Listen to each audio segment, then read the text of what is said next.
Este libro, Memorias de un guerrillero cubano desconocido, comenzó siendo una burla, una mofa. No hay nada más distante de mí que ese título, desde el mismo título, porque yo nunca he sido un guerrillero, disto bastante de los clichés establecidos con que se caracterizan a los cubanos. No tomo café, no sé bailar, no hablo alto, no gesticulo. Disto bastante de eso. Aunque no lo critico, pero disto bastante de eso. Y desconocido, bueno, desconocido nunca he sido. Desde el mismo momento en que nací, pues justo en el segundo, en el minuto en que yo estaba naciendo en el Hospital Naval de La Habana, Fidel estaba dando un discurso por el 9º aniversario del desembarco del Granma. Y en un momento de su discurso dice que el hijo del comandante Almeida estaba naciendo. Había un montón de personas en ese discurso público, lo aplaudieron. Incluso hay un momento en que Fidel dice que casi nazco a la misma hora del desembarco del Granma, demostrando así una puntualidad casi militar. Incluso entre los aplausos de las personas, de las millones de personas que había allí, de los cientos de personas que había allí reunidos, también apoyaron sus aplausos con sonrisa. Así que desde el mismo minuto en que nací, Fidel Castro me endilgó una fama. Dejé de ser desconocido desde el mismo momento en que nací. Así que esto es una burla a mí mismo. Lo que pasa es que burlándome de mí y sin darme cuenta en ese entonces, me estaba burlando de esa órbita selecta y seleccionada que muchos llaman cúpula de poder en Cuba. Sin saber que la cúpula de poder de Cuba es simplemente un pequeño, muy reducido grupo de delincuentes y un impresionante, gigantesco grupo de inútiles. Así que de eso me estaba riendo yo también al reírme de mí, porque yo era parte de eso sin ocupar ningún cargo, sin haber ocupado ninguna posición de dirección de Cuba, ni cosas por el estilo, pero nací en un ambiente en el que yo no pedí nacer, pero me hizo ir viviendo determinados eventos y determinadas situaciones que realmente creo que son compartidos por muy pocos cubanos. Así que decidí escribir este libro para burlarme de mí y terminé burlándome de todo un sistema en decadencia. Pasaron 10 años desde una edición a otra. Y tiene una lógica. La segunda, entre una edición y otra, pasaron muchas cosas y mucho tiempo. Pasaron muchas cosas que rompieron con determinados temas éticos que no quise violar en la primera edición, porque primero lo escribí desde dentro de Cuba. Segundo, porque involucra este libro a personas que por algunas razones lógicas que competen únicamente a la ética, no quise mencionar. Pero todos esos códigos de ética se rompieron en 10 años. Así que por eso decidí ampliar el libro con algunas subhistorias que no estaban contadas y agregar nombres de personas que tampoco fueron mencionados. Bueno, mi salida de Cuba no está escrita en este libro. Para eso estaba yo escribiendo otro libro que se llama, título como referente, tiene Historias de Familia, donde ya no es de mi vida, esto es mi vida. Aquí expreso mis miedos, mis temores, mis delitos, mis conflictos. Al final, Memorias de un guerrillero desconocido es la historia de un fracaso que se cuenta sin rencor. Pero este nuevo libro que yo estaba terminando, pues habla más de, no habla de Raúl Castro, sino habla de mi vida dentro de ese círculo de familiar de Raúl Castro, donde fui el día que mis padres se divorciaron cuando yo tenía 5 años. El libro, mi salida, pues fue básicamente el final de esa historia, porque fue precisamente el general Raúl Castro quien, por exceso de poder, por soberbia o por cualquiera de las razones mundanas que puede hacerse, que puede ser demasiado poderoso una persona, pues se empeñó en que yo no saliera del país. Y yo en ese entonces, creo que tú te acuerdas bien, porque tú fuiste una de las personas que fue eco de mi salida y tal, pues yo tengo una enfermedad que se llama espondilitis anquilosante y recidivante, una enfermedad degenerativa que sin tratamiento hubiese terminado bastante mal. Pero Raúl Castro se empeñó en que yo no tuviera ese tratamiento y bueno, fue todo un vía crucis. Aparte, había escrito este libro, Raúl Castro no quiso realmente que yo saliera del país, se le antojó. Y así empleó toda su fuerza y todo su poder en tratar de bloquear mi salida. Estuvo 7 años bloqueando mi salida, impidiéndome que yo abrazara a mi familia, impidiéndome que yo tuviera un tratamiento médico, que en Cuba no existe tratamiento médico para esa enfermedad, y impidiéndome pues ejercer mis derechos de expresión, de viajar, de ser una persona como Dios manda, libre. Y bueno, en eso empeñó no solo su deseo, también los recursos del Estado, pisoteó ministerios, pisoteó la Constitución, pisoteó un montón de instituciones únicamente para no dejarme salir a mí. No, los retos siempre me han gustado. He empezado de cero muchas veces, me he despedido. Desgraciadamente en Cuba uno se acostumbra a despedirse de las personas. Se acostumbra a decir adiós. Hoy se van tus hermanos, mañana se van tus vecinos, pasado se van tus primos. Y llega un momento en que te empiezas a despedir de ti mismo. Y eso me sucedió a mí también. O sea, mis hermanas se fueron mis amigos de Cuba, se fueron mis vecinos, se fue mi historia. Y un día me tuve que ir yo. Así que me he despedido de mí mismo. Y esos rompimientos son como empezar de cero, porque y mucho más antes cuando no existía el Internet o cuando el Internet no era tan poderoso como hoy, cuando una persona se iba era un empezar de nuevo, era tratar de llenar ese espacio porque las personas se iban y nunca más regresaban y nunca más los veía. Hoy afortunadamente gracias a FaceTime, a WhatsApp, a un montón de redes sociales que te permite seguir, acortar las distancias, digamos. Pero antes no. Así que he empezado de cero muchas veces. Además, me ayudó muchísimo al salir de Cuba que ya acá estaba mi esposa y mi hija.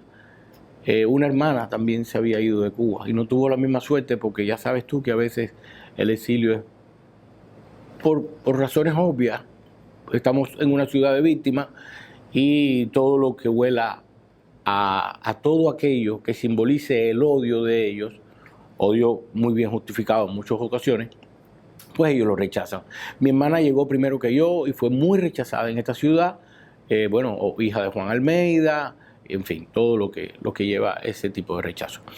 Pero yo afortunadamente por haber tomado determinadas posiciones dentro de la isla, por haber marchado con las damas de blanco, por haberme destacado como opositor, como disidente, como blogger bastante contestatario dentro de la isla, y por haber salido a manifestarme en muchas ocasiones en las calles cubanas, tal como lo hicieron el día 11 de septiembre, el 11 de julio y tal.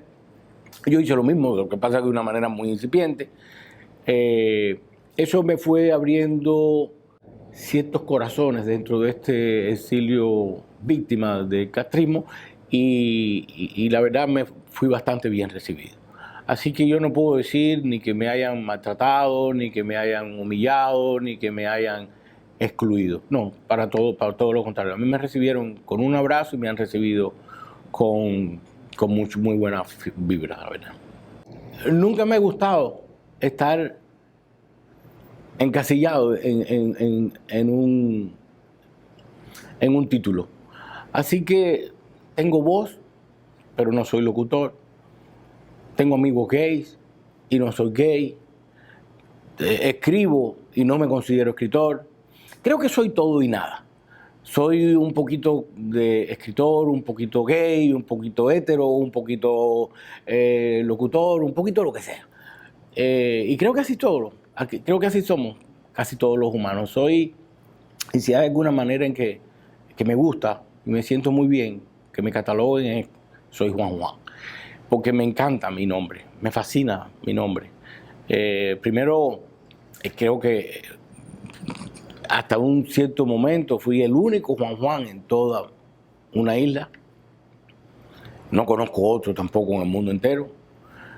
Así que eso soy. Soy Juan Juan. Soy el hijo de Púbila García, soy el hijo de Juan Almeida Bosque, soy el esposo de Consuelo, soy el papá de Indira, soy muchísimas cosas. Ya sabes tú que cuando tú eres niño, pues tú empiezas a ser el hijo de, y sobre todo yo que tuve un padre con el tamaño histórico que tuvo mi padre Juan Almeida Bosque.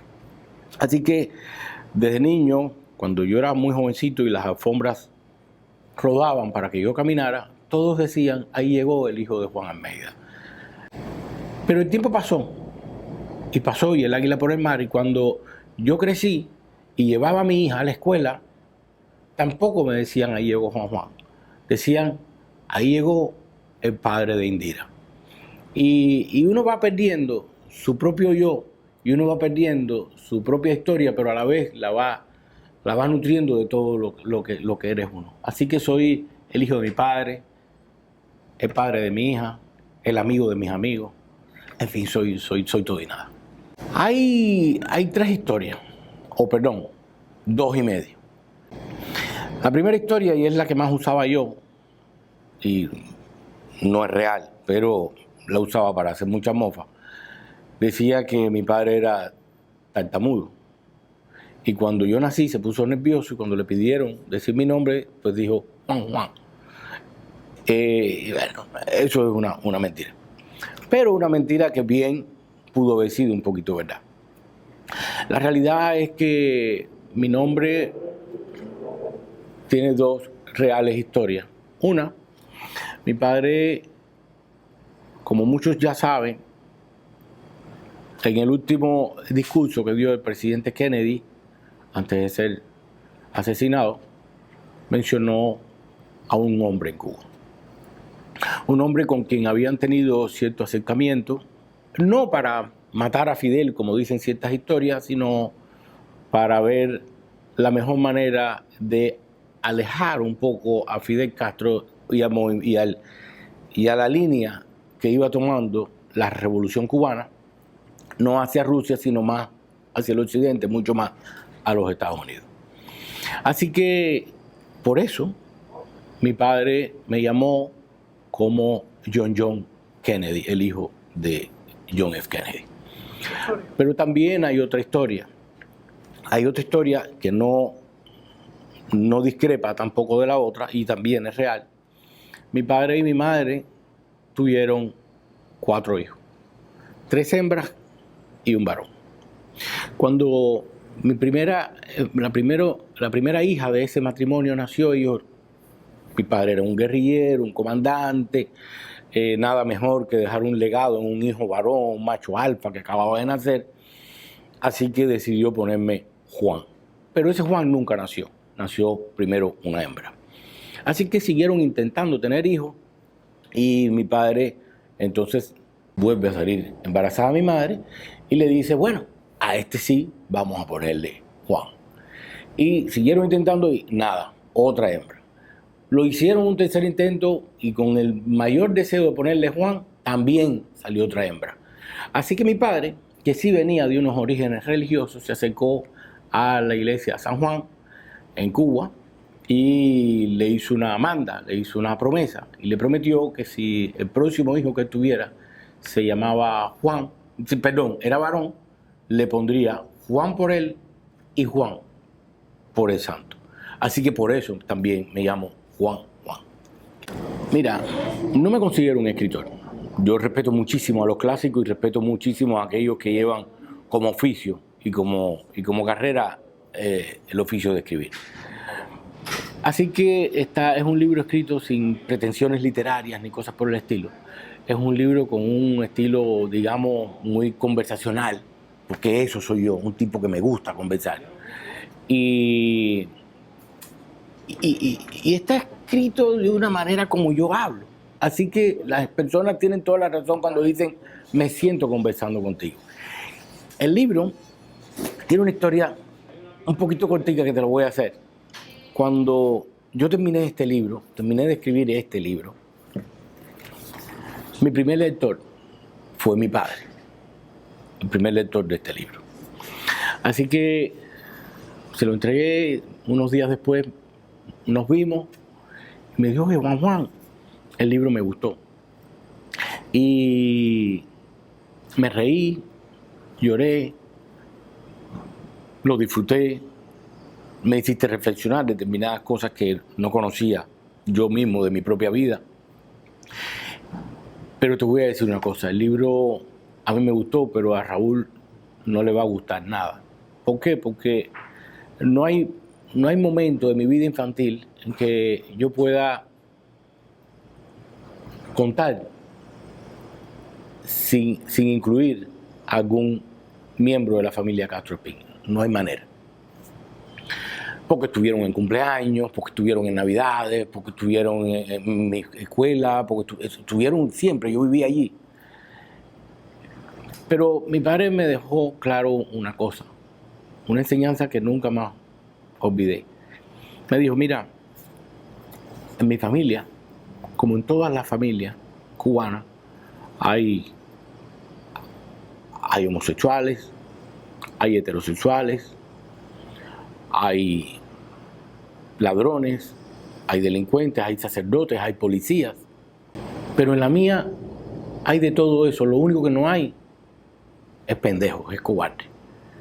Y yo no quiero que tú seas el primer cobarde en mi familia. Así que si tuviste los huevos, discúlpame la palabra, de escribir este libro y tienes los huevos de querer publicar ese libro, entonces ten los huevos de asumir la responsabilidad de publicar ese libro.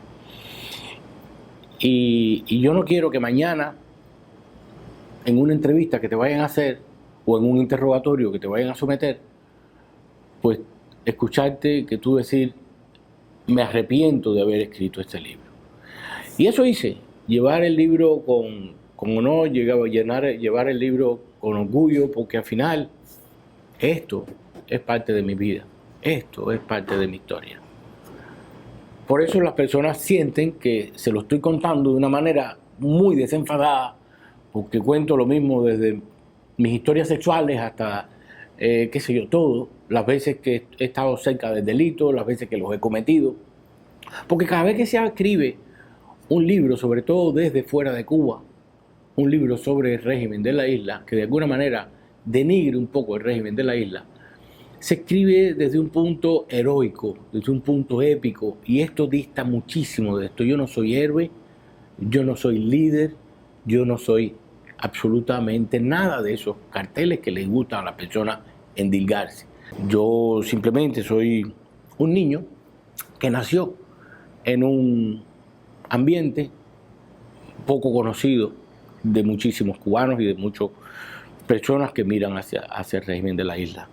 Yo nací dentro de un círculo de personas que en la escuela me enseñaban que eran dioses, que no miraban a las mujeres, que no tomaban ron, que no comían chocolate, que no iban al baño. Esos eran semidioses, que querían mucho a los niños, que dieron su vida por la revolución, por un país y por todo un pueblo. Pero en mi casa yo veía otra cosa muy diferente. En mi casa infantil yo veía a Fidel Castro borracho, yo veía a mi padre borracho, yo veía a esos héroes que por la mañana eran dioses, los veía en situaciones que no te puedo decir que sean malas, buenas o regulares, pero eran tan mundanas que no son acciones que cometen los dioses. Y desde entonces ya me estaba yo traumatizando sin querer verlo. Si un día alguien me pregunta cómo yo cambié, o por qué cambié, o qué día cambié, si existe un rompimiento, si existe un momento exacto de la vida donde tú dices, el 11 de septiembre fue el 11 de julio, perdón, fue un rompeaguas, hay una frontera entre lo que ha sucedido antes y lo que ha sucedido después. Si tú me preguntas esa fecha en mi vida, pues yo diría que no existe. Porque mi cambio no fue como el de Gregorio Samsa, que un día se acostó persona y se levantó cucarachón. No, mi cambio fue poquito a poquito, una piedra hoy, un bigote mañana, un caparazón pasado, y así terminé siendo ese insecto gigantesco y muy criticado que puedo serlo hoy. Pero todo fue resultado de un determinado cambio y de haberme criado, haber nacido, haber crecido y haberme educado en un círculo de personas a quienes no les gustaba que los señalaran, a un círculo de personas a quienes no les gustaban escuchar las opiniones del otro. Por eso quizás parte de mi trauma es ser interrumpido. Me fascina que me interrumpan, me fascina que no compartan mi opinión. Por eso el libro está contado de esa manera, no de otra, no de esa épica manera donde solo se cuentan hazañas y se lee a un héroe, se lee a un Mesías, se lee a un Herodes. No, mi libro es otra cosa. Mi libro es esto que tú ves acá, una persona contando su vida, una vida quizás poco común, decía mi amigo Rafael Alcides, el poeta, un hombre a quien quise mucho, autor del libro Agradecido como un perro. Pues decía mi amigo Alcides, hace muchísimos años, cuando yo empecé a escribir, me decía, no escribas más fantasías, no escribas más la historia de otros seres humanos. Tú eres el personaje de tu novela, así que tu novela la tienes que escribir tú. Y eso fue lo que hice, escribir mi propia vida. Muchas consecuencias ha habido por haber escrito este libro. Pero bueno, como todas las consecuencias de escribir un libro, ha habido consecuencias malas y consecuencias buenas. Las consecuencias buenas, primero conté mi historia. Conté eso que pocas personas cuentan. Eso, de hecho, cuando yo escribí este libro y lo publiqué, mi amiga Johanny Sánchez se lo regalé, y cuando leyó el libro me dijo, Juan, te llevaste muy cruel. Fuiste muy cruel contigo. Y yo creo que eso fue la primera consecuencia de escribir este libro. La primera sabida consecuencia de lo que iba a suceder cuando yo escribí este libro. Porque no tiene sentido de hacer eso que muchos hacen, de escribir su historia y pintarse como un héroe. No. Si cuentas una historia donde está, que no es un cuento, es una historia, entonces debes ser sincero al menos contigo mismo. Y contar también tus partes oscuras, para que las personas tengan la posibilidad de ser tu Dios o tu verdugo. Y eso es lo que quiero, que todos compartan y sean de alguna manera mi propio verdugo. Porque, ¿cuáles fueron las consecuencias? Bueno, las consecuencias fue, cuando escribes y tú eres escritor, lo primero que tú quieres es publicar lo que tú has hecho. No tiene ningún sentido escribir un libro y guardarlo. Así que la primera consecuencia fue tener el placer de haber podido publicar el libro. La segunda consecuencia fue las opiniones de muchísimas personas que me escribían y me decían, me gustó, no me gustó, es una porquería, me encantó, me lo leí en unas horas, me reí, lloré. En fin, eso alimenta muchísimo el alma de aquella persona que lo escribe. Las consecuencias fatales, bueno, me costó 9 años, 9 veces estar en prisión, me costó persecución, me costó tortura, me costó enfrentarme a un régimen al que yo no conocía hasta dónde podía llegar. Y créanme que no es lo mismo cuando tú eres una persona común y por determinadas ideas o determinados hechos, acciones u omisiones, te fajas con el policía de tu barrio, con el jefe de sector. Tú tienes dos opciones: o lo enfrentas o te sometes, pero cabe una tercera opción: te vas del barrio. Y a mí me sucedió eso mismo, pero en gigantesco. Yo no me estaba fajando con un policía de barrio. Yo no me estaba fajando con el oficial no sé qué de la contrainteligencia o la seguridad del Estado. Yo me estaba fajando con el hombre más potente y más omnipotente de Cuba en ese tiempo, que era el general Raúl Castro Ruz. Y él, con todo su poder, pues yo lo único que podía, intenté enfrentarlo. Por eso salí a la calle con mis pasquines, con mis carteles, salí a la calle, lo enfrenté, todo lo que pude. Pero no había de otra. Tuve que salir de Cuba. Sí, he temido muchísimas veces por mi vida. Pero mira, yo creo que el ser valiente es un trastorno de la personalidad. Yo no soy del grupo de los valientes. Yo sé perfectamente, soy un hombre precavido, sé perfectamente. Es más, de hecho, le tengo miedo a los ratones, le tengo miedo a las cucarachas, le tengo miedo a los caballos, le tengo miedo a los perros, le tengo miedo a los tiburones, le tengo miedo a un montón de cosas. Pero es noble y es humano tener muchísimos miedos. Le tengo miedo a la represión, le tengo miedo a la dictadura, le tengo miedo a un montón de cosas. No obstante, me sobrepongo todos los días, trato de ser una mejor persona, trato de ser una persona que vele por mí y por mi familia. Así que sí, me han enviado mensajes, me han enviado amenazas, me han entrado a mi casa, han vulnerado mi familia, pero la vida continúa.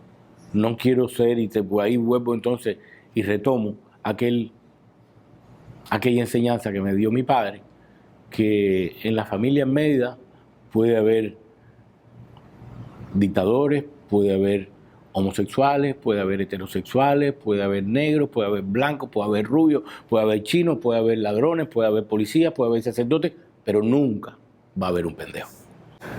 A mí me encantaría, entre los sueños no cumplidos, que este libro, poderlo traducir y publicarlo en inglés, y que le llegue al mundo angloparlante, a esas personas que todos los días se dejan seducir por una maquinaria propagandística donde pinta a una Cuba que no es como muchos la imaginan. A veces muchos angloparlantes, con total ingenuidad, sienten que en Cuba únicamente hay maracas, ron y mulatas para tener sexo. Y Cuba es muchísimo más que eso. Cuba es muchísimo más que eso. Cuba es un país de conflictos, un país donde muchas personas a veces lo sobrejuzgamos por ser una dictadura.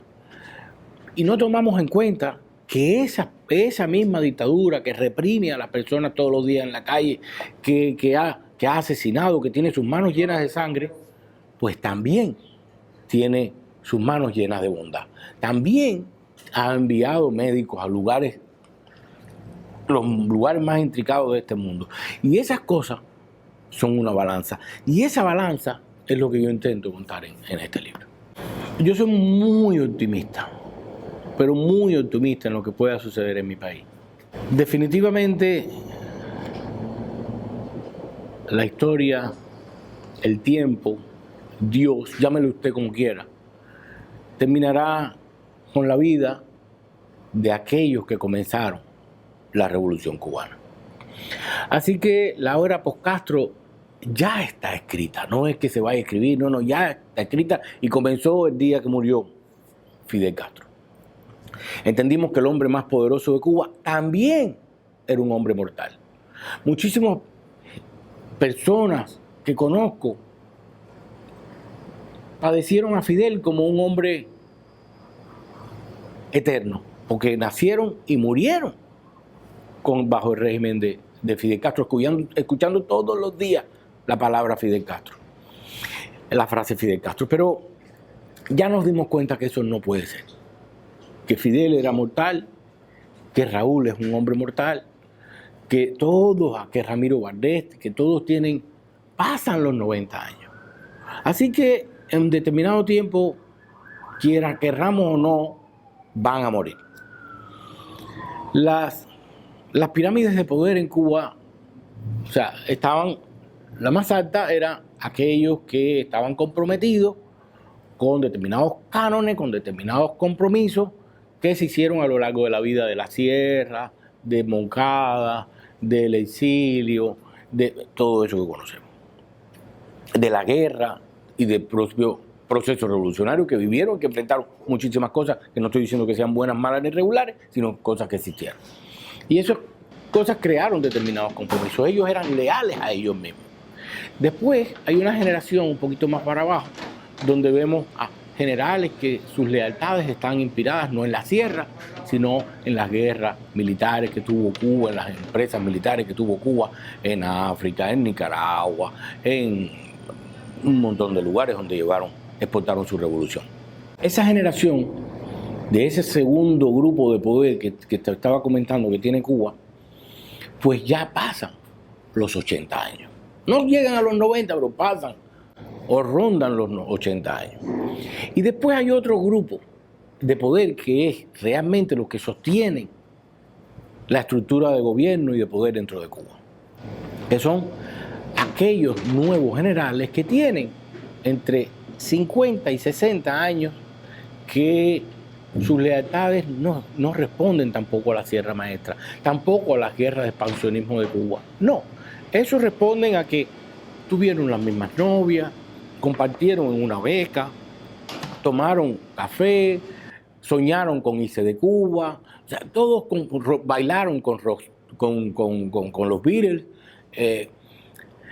Esos tienen también sus propias lealtades, y sus propias lealtades están criadas en eso. Y ellos no creen en la revolución, y ellos sufrieron exactamente el periodo especial, sufrieron ver el 80, cómo los cubanos se enfrentaron a los cubanos, sufrieron todo lo que provocó determinados cracks dentro de la sociedad cubana. Sus hijos se han ido de Cuba, sus hermanos se han ido de Cuba, sus parientes se han ido de Cuba, sus amigos se han ido de Cuba, saben lo que significa la separación familiar para todas las familias cubanas. Amigos se les fueron en balsa y murieron en el mar, amigos se les fueron por haciendo toda esa travesía gigantesca donde han perdido la vida muchísimos cubanos en la selva. O sea, ellos saben qué cosa es eso, ellos saben y quieren exactamente lo mismo que quieres tú y que quiero yo para todos los cubanos, quizás no de la misma manera. Así que esa revolución se acabó, ese sufrimiento también se acabó. Lo que pasa es que estamos en el papeleo, estamos en el proceso de espérate, va aquí, va allá. Al margen de eso, están enfrentados entre ellos mismos por problemas generacionales, por problemas de mando. Muchos generales que son conocidos y tienen determinados mandos dentro de la isla y determinados respetos dentro de la isla, no comparten mucho los mismos principios de otros generales que básicamente han hecho toda su vida en el tema empresarial. Y entonces son generales como Luis Alberto Rodríguez López Calleja, por ejemplo, que están llenos de dinero, pero no de historia. Así que todo eso es un conflicto dentro de la isla. Finalmente, cuando Raúl Castro y lo poco que queda de físico de la Revolución Cubana, Machado Ventura, Ramiro Bardet, Guillermo García, cuando se terminen esos últimos nombres que quedan de la historia de la Sierra Maestra, definitivamente la revolución cambiará. Definitivamente el curso de la historia cambiará. Y no es porque yo tenga un espíritu funerario que yo quiera que se mueran, no. Mira, si Raúl Castro muere, al otro día no sucederá absolutamente nada. Ya Raúl Castro no existe políticamente. Raúl Castro se puede morir hoy o se pudo morir ayer. Eso no importa. Pero sí romperá determinadas ataduras que tienen los propios dirigentes cubanos. Eso es lo único que cambiará. Porque si tú me dijeras, yo quiero que se muera Raúl, mira, yo viví en casa de Raúl de niño. Raúl Castro fue una de las personas que más yo amé en mi vida. Así que tengo un montón de conflictos, descritos casi todos en este libro, con la figura personal, ya no de general, sino de la persona de Raúl Castro. Tengo un conflicto, tengo un aquelarre de sentimientos que se mezclan cada vez que hablo de Raúl Castro. Y no puedo decir que lo odio, porque hay una parte mía que todavía lo ama. No puedo decir que lo amo, porque hay una gigantesca parte mía que lo detesta. Y hay otra parte mía que también lo quisiera ver vestido de naranja, guardado en Guantánamo. Pero eso no va a suceder. Tiene 92 años. Eso no va a suceder. Así que, mira, si la muerte de Raúl ayudaría a que aquellas personas que han muerto en el mar, a secar el llanto de tantas y tantas y tantas madres, sucediera, pues por supuesto que yo estaría contentísimo de que hoy mismo tuviera muerto Raúl. Pero eso no va a ser. La muerte de Raúl no nos va a dar el monumento que tendríamos que hacer en el medio del malecón a todas las madres cubanas por el sufrimiento de 62 años. Eso no lo vamos a tener.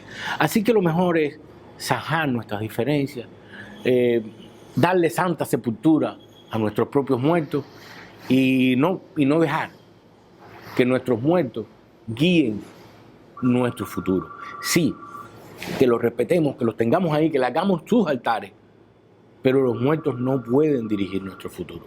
El futuro lo hacen los vivos, los niños, los que están naciendo, los líderes que están en la Universidad de Cuba ahora mismo y que son totalmente desconocidos, los muchachos que vimos caminar el día 11 de julio por todas las calles de Cuba, aquellos que fueron reprimidos, los que lo aplaudieron, todos los cubanos son los que hacen el futuro.